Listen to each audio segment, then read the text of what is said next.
और आगे क्या होगा, आगे क्या होगा वो बताती है रानी जी। जिस दिन राम राजा होंगे ना, तो आपको उसी दिन घर से निकाल दिया जाएगा। और वैसे निकाला जाएगा कि भामिनी भयो दूध कई माखी। अगर दूध में माछी गिर जाती है मक्खी गिर जाती है तो क्या होता है, सीधा निकाल कर आउट कर दिया जाता है। तो आप दूध में गिरी हुई मक्खी जैसी हो गई है। अब इस परिवार में आपको कोई पसंद नहीं कर रहा है, आपका लड़का छोड़ करके। तो जैसे दूध में गिरी हुई माखी को निकाल देते हैं, उस तरह से आपको इस घर से अब तुरंत निकाल दिया जाएगा। जिस दिन राम राजा हुए ना, उसी दिन। और भरत को अरेस्ट करके जेल में डाला जाएगा उसी दिन। भरत बंद गृह से ही लखन राम के नेब।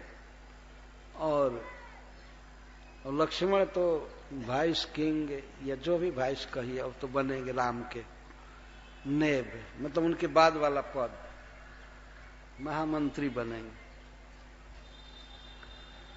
भरत महामंत्री बनेंगे, भरत को जेल में डाला जाएगा और आपको घर से निकाल दिया जाएगा उसी दिन। अगली बात समझी डर मोह। अब ये डर है जब ऐसा ऐसा लोग कपट कर रहे हैं, भरत को वहां भगाया गया, वो रहेगा तो राज्य के लिए दखल की बात कहेगा कि हमको हमारा हिस्सा दे दो। यही सोचे ना लोग, ये कपटी लोग भरत में भी कपट देख रहे हैं। भरत से सुत पर भी संदेह, बुलाया तक न उसे जोगे।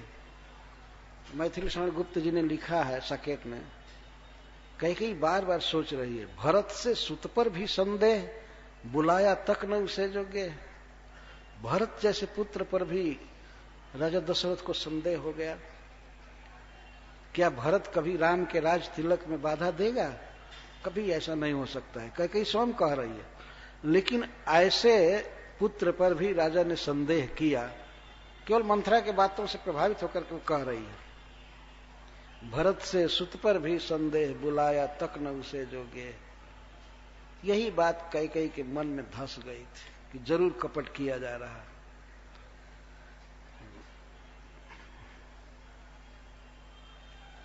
ते कहते कि आगली बात समुझी डर मोही, देव देव दैव फिर सो फल वो ही। आगे के सोच करके हमें डर लगता है, लेकिन हे भगवान, हे विधाता, कौशल्या के ऊपर ही तुम वज्रपात करो, उसी को फल मिलेगा।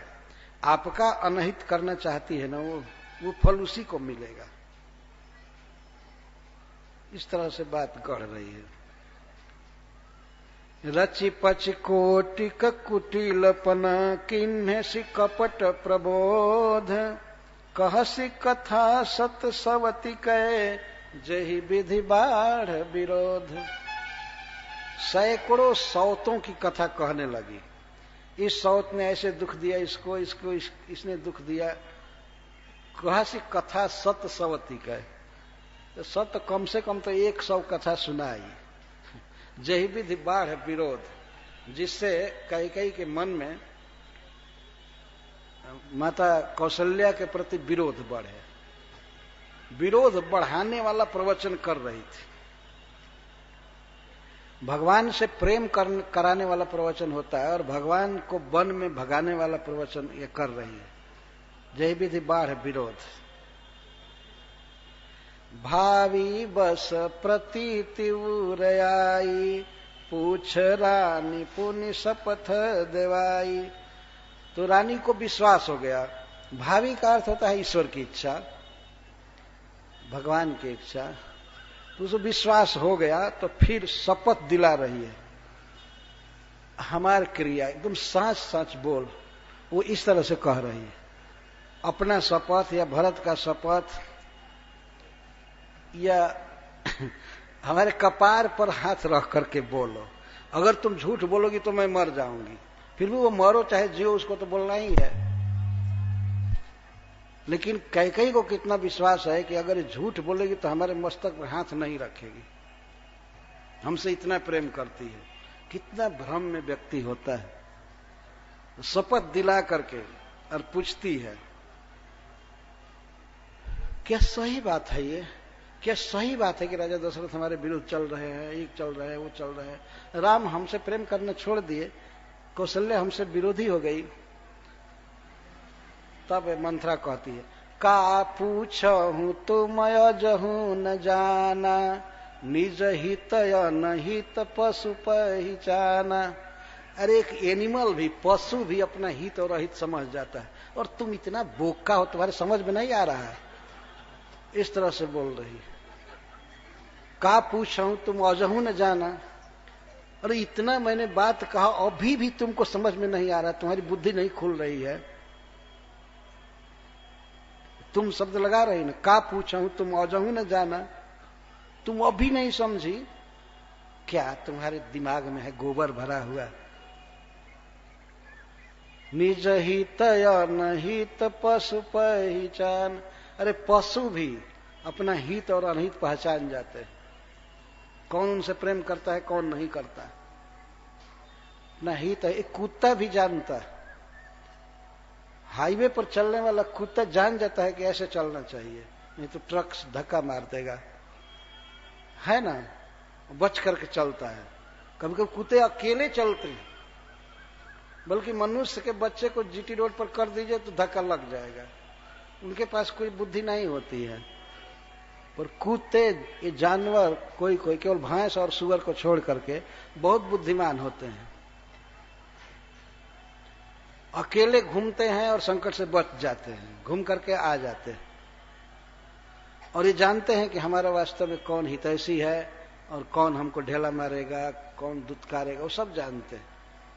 अपना हित और अनहित वो भी पहचान जाता है। और तुम, वाल्मीकि रामायण में लिखा गया है, वो कहती है कि रानी जी, मैं तो क्षत्रिय कुल में जन्म नहीं ली हूं, आप तो एक क्षत्रिय कुल में जन्म ली हैं, जिस वंश के लोग राजनीति जानते हैं, खूब अच्छा एक्सपर्ट होते हैं, और आप ऐसी है कि आपको मुझे राजनीति पढ़ाना पड़ रहा है।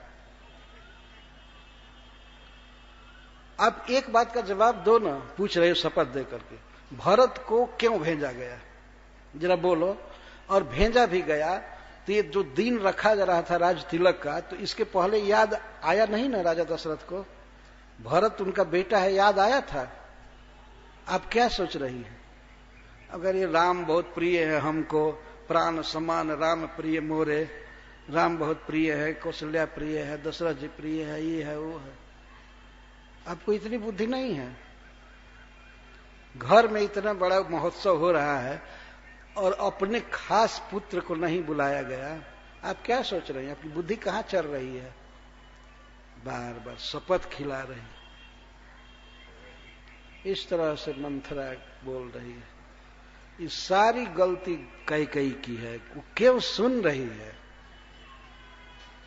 सुनते सुनते मति नष्ट हो ही जाती है। को न कुसंगति पाई नसाई, रही न नीच मते चतुराई। नीच आदमी के मत को लेने से, उसकी राय लेने से चतुरता नहीं रह जाती है, आदमी घाटा में पड़ता है, विपत्ति में पड़ जाता है। कैकेयी की जो दुर्दशा हुई, एक तो ये विधवा हुई, राजा दशरथ की मृत्यु हो गई, और भरत जी राज्य नहीं लिए, जीवन भर उन्होंने मां कहना छोड़ दिया, इतना दुखी हुई। और ये राय ले रही है मंथरा से। वैसे तो ईश्वर की जो इच्छा होती है होता है, लेकिन लोक में इन इतिहासों के द्वारा शिक्षा दी जाती है कि मनुष्य को ऐसे बचना चाहिए, ऐसे बचना चाहिए। वही स्त्री जो एक दिन डांट रही थी एक समय मंथरा को, घरफोरी कह रही थी, और वो आगे क्या कहती है, तो ही समहित न मोर संसारा, बहे जात कई भयसी अधारा। आगे कहती है, तुम्हारे समान मेरा हित करने वाला इस संसार में कोई नहीं है। मैं तो बही जा रही थी, नदी की विकराल धारा में बही जा रही थी, लेकिन तुमने मुझको छान लिया, उबार लिया। इस तरह के शब्द का प्रयोग करती है। तो यहां तक आए, का पूछहूं तुम अजहूं न जाना, निज हित अनहित पशु पहचाना। इसका मतलब तुम एनिमल से भी गई बीती हो, तुम पशु के बराबर भी बुद्धि नहीं रखी हो। तो पशु तो हित हित पहचान जाते हैं और तुम अभी नहीं पहचाने। भयउ पाख दिन सजत समाज, तुम पाई सुधि मोहि सन आजु। 15 दिन बीत गया अयोध्या को सजाते सजाते, जबकि आज ही सजाना चालू हुआ है। पहले आपने सुना था आज अयोध्या को सजाना बाजा बजाना सब चालू हुआ था। और ये कहते कि भयउ पाख दिन सजत समाज, पाक पक्ष 15 दिन बीत गया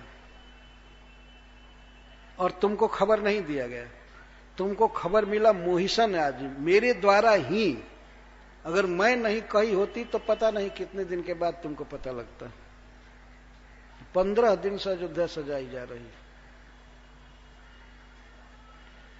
तो कई पूछते सच बोल रही हो ना, सच बोल रही हो ना? तो कहती है खाइए पहिरिए राज तुम्हारे, साच कहे नहीं दोष हमारे। रानी जी मैं आपके राज्य में खा रही हूं और पहन रही हूं, इसलिए साच बोलने में कोई दोष नहीं। ये साच बोल रही है। वो जानती थी कि वो झूठ बोल रही है, इसीलिए कई पर प्रभाव डालने के लिए ऐसी बात कहती है। खाइए पहिरिए राज तुम्हारे, आपके शासन मतलब आपके दरबार में मैं खाती हूं पीती हूं, इसलिए सत्य बोलने में हमको कुछ क्या दोष लगेगा। साच कहे नहीं दोष हमारे, इस प्रकार से बोल रहे हैं। और यदि मैं कोई झूठ बनाकर कहूंगी तो मुझे भगवान फल देगा ना, ईश्वर है ना। एक कथाकार कहते थे कि बाद में शत्रुघ्न जी आकर के लगे घसीटन धर धर झोंटी। भरत जी के साथ जब वो आए तो सुने कि यही सब गड़बड़ की है, तो उसका झोंटा पकड़ करके और शत्रुघ्न जी उसको घसीटने लगे। तो उसने कहा था कि विधाता मुझे दंड देगा। तो शत्रुघ्न जी में ब्रह्मा जी का अंश आया, तो ब्रह्मा जी दंड दे रहे थे इसको। वो ऐसे कथा कहते जौ असत्य कछु कहब बनाई, तो विधि देह ही मोही सजाई। अगर मैं कोई झूठ बोलूंगी तो विधाता हमको दंड देगा, नरक आदि में फेंकेगा। उसे कहने का मतलब ये, मैं क्यों झूठ बोलूंगी? सत्य बोलना हमारा धर्म है, और वो भी आपसे, क्योंकि आप हमको खिला रही हैं, आप साड़ी दे रही हैं, पहना रही हैं, जो भी। इसका मतलब उपलक्षण है कि घर द्वार आपने दिया है, भोजन आप दे रही है, कपड़ा आप दे रही है। 3 ही समस्या है ना, भोजन मकान और कपड़ा, मौलिक आवश्यकता है। तो आप दे रहे हैं, इसीलिए आपसे सत्य बोलने में हमें दोष नहीं लगेगा।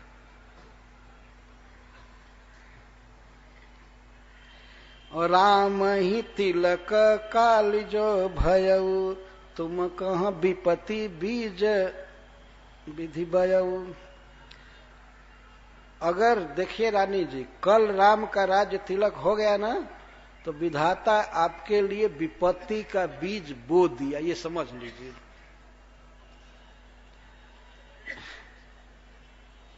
तुम कहाँ विपत्ति बीज विधि बयऊ, और वो विधि बोएगा, मतलब ये समझिए कि ब्रह्मा जी का बोया हुआ बीज है। फिर विपत्ति का बीज, कितना विपत्ति का फल फलेगा कई प्रकार के, वो भोगना पड़ेगा आपको। और देखिए रेख खचाई कहूं बल भाखी। मैं अभी देखिए दोनों बैठकर बात कर रही थी, जमीन पर लकीर खींच करके कहती हूं, बलपूर्वक कहती हूं कि भामिनी भयऊ दूध कई माखी। भामिनी रानी जी, आप दूध की माखी हो गई है, मक्खी हो गई है। तो दूध में से मक्खी को निकाल कर फेंक दिया जाता है, वैसे आपको फेंक दिया गया है या फेंक दिया जाएगा। आप गिर गई हैं दूध में। इसका मतलब है कि ये रघुवंश, महाराज दशरथ का जो परिवार है, वो दूध से भरा हुआ कटोरा है, और उसमें कैकेयी जो विवाहित होकर के आई है, वो माखी जैसे गिरी है, और उसको अब लोग निकाल फेंकना चाहते। अजीब अजीब शब्दों का प्रयोग है। हिंदी में एक मक्खी चूस कहते हैं, मक्खी चूस का मतलब होता है महाकृपण, कंजूस। तो एक व्यक्ति था, घी खाने के लिए कटोरी में रखा तो मक्खी गिर गई घी में। तो सोचा कि मक्खी के शरीर में लिपटा हुआ घी बर्बाद हो जाएगा, तो मक्खी को मुंह में लेकर चूसने लगा। उसके अंग में लिपटा हुआ घी तो कम से कम काम में आ जाए, तो उसको मक्खी चूस कहते।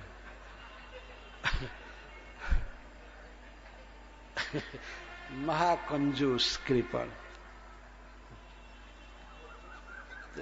ये दूध की माखी कर, अगर कंजूस होता तो चलो दूध उस माखी को भी चूस लेता, दूध में गिरेगी थोड़ा सा दूध तो लिपटेगा, वो आ जाएगा जीभ पर। लेकिन आप दूध की माखी को कोई चूसता नहीं होगा ना, ऐसे घी की माखी को भी कोई नहीं चूसेगा। उसको फेंक देते हैं। तो भामिनी भयो दूध कई माखी, तुम दूध की मक्खी बन गई हो और तुमको निकाल कर फेंकने के अलावा और कोई काम नहीं रहेगा लोगों का। गिरे जितना जल्दी फेंकते हैं मच्छी को। एक बार मैं देखा था गोरखपुर गीता वाटिका में, भाई जी हनुमान प्रसाद पोद्दार जी रहते थे, तो वहां एक चोपड़ा जी रहते, भीमसेन चोपड़ा। तो दो मक्खियां लड़ी और उनके दाल में गिर गई। हम लोग खा रहे थे, मक्खियां लड़ी कहीं से उड़ते उड़ते और गिर गई दोनों। उन दोनों को कुछ दाल सहित ऐसे निकाले और फेंक दिए बाहर और खाने लगे शेष भोजन को। हमने कहा कि दूसरा दाल ले ली होते, कहते अरे किसी तरह इस कुंड को भरना है कि पेट को भरना है। तो मक्खियों को फेंक दिए तुरंत और दोनों उस दाल में लिपट करके मर गई, जीवित नहीं बची थी। दूध कई माखी, हम लोग भी कई बार दूध से माखी निकाल कर फेंके हैं।